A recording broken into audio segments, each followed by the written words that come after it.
Saviez-vous que dans le monde entier, seul un tiers des entreprises sont créées ou dirigées par des femmes? Trouvez-vous cela normal qu'à Madagascar, près de 90% des enfants déscolarisés sont des filles? Et je ne sais pas vous, mais moi je trouve ça étrange que sur les 24 ministres qui constituent le gouvernement, il n'y ait que 8 femmes. Et pourtant, ce ne sont pas les compétences qui manquent. Bonjour, je m'appelle Kantrazaf Meloasen et aujourd'hui, je vais vous parler de la place de la femme dans l'entrepreneuriat. Depuis toujours, j'ai la forte conviction qu'une meilleure intégration de la femme dans l'entrepreneuriat fait partie des piliers du développement économique et social de notre pays.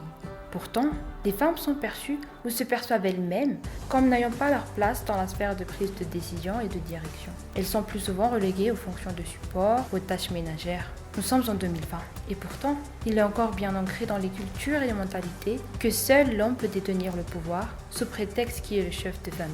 Et pour les femmes qui osent tout de même l'aventure de l'entrepreneuriat, le constat est sans appel. Il est plus difficile pour elles de concilier la vie professionnelle et la vie personnelle. La différence de traitement apparaît dès le plus jeune âge. Si les garçons sont davantage incités à être courageux, à oser, à ne pas avoir peur de tomber, les filles sont quant à elles limitées à rester sages, à bien se tenir, à ne pas trop parler, à être irréprochables. Ainsi, l'éducation aussi constitue un frein à la prise d'initiative et à l'accomplissement des femmes une fois qu'elles sont adultes. S'ajoute à cela la pauvreté, les grossesses et les mariages précoces qui limitent le potentiel des femmes. Tous ces facteurs externes et internes nous empêchent en tant que femmes d'oser entreprendre. Et pourtant, nous en sommes capables. Pour surmonter ces barrières, il est de notre devoir de montrer que nous avons les capacités nécessaires pour entreprendre. Nous sommes les premières à avoir un rôle à jouer pour changer les mentalités. Mais comment faire ? Près de 60% de la population malgache sont des femmes. Vous imaginez l'impact que ça générerait cette moitié de la population si elle avait la possibilité de développer son plein potentiel? Dans ce cas, il faut rendre cette moitié plus dynamique. On doit se soutenir pour qu'on puisse oser faire des choses qu'on n'aurait jamais faites avant. Il faut aussi raviver l'esprit d'entreprendre dans notre pays, ainsi que sensibiliser les jeunes, que ce soit les garçons ou les filles dans leurs études, car avoir des cursus diplômants sur ces sujets sont très importants.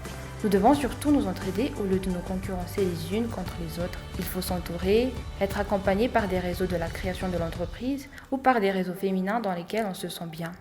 L'État, les associations, le secteur privé ont aussi un rôle crucial à jouer dans la promotion de l'entrepreneuriat des femmes, parce qu'encore une fois, elles en sont capables.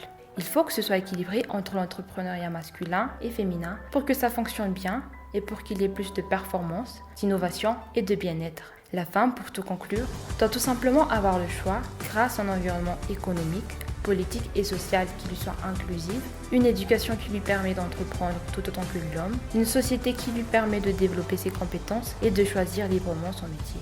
Elle doit ainsi pouvoir choisir de s'occuper du foyer parce que c'est son choix et non pas parce que soi-disant c'est sa place.